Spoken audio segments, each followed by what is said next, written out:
Darley Tactical Pumper on the CV chassis includes the Darley Model PSMC fire pump rated at 1,500 gallons per minute at 150 psi. To operate this fire pump, please follow this step-by-step sequence. As with most systems on this tactical pumper, you will need to have the emergency master switch turned on. Darley does not recommend operating the fire pump without water, so for training purposes, we are performing this training with the tank-to-pump valve already opened, so the pump has water inside it from the onboard water tank. As you approach the intended location to start pumping, if you are using the four-wheel drive, you will need to shift out of four-wheel drive into two-wheel drive. Try to select a location that is reasonably level.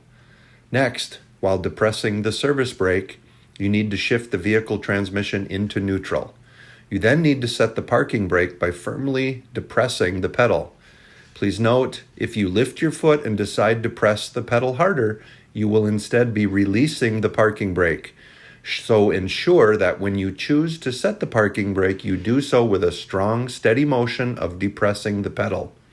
You can now release the service brake. We recommend that you chock the wheels. Now that you are in neutral with the parking brake set, you can shift the fire pump by releasing the aluminum safety latch and pull up on the pump shift valve. This operation connects the fire pump to the chassis driveline and disconnects the power going to the rear axle. You will likely get a green-colored pump engage light, but if not, no worries. This just means that the gears in the pump have butted tooth to tooth. You can still move to the next step of putting the chassis transmission in drive, one click down from neutral. As the transmission starts to turn, the driveline, both the green pump engaged and green OK to pump lights will illuminate, telling you that you have achieved a successful pump shift. You can now get out of the cab, go to the pump panel, and establish water flow through the fire pump. If you are operating from onboard water, be sure the tank-to-pump valve is pulled out completely to supply water to the pump.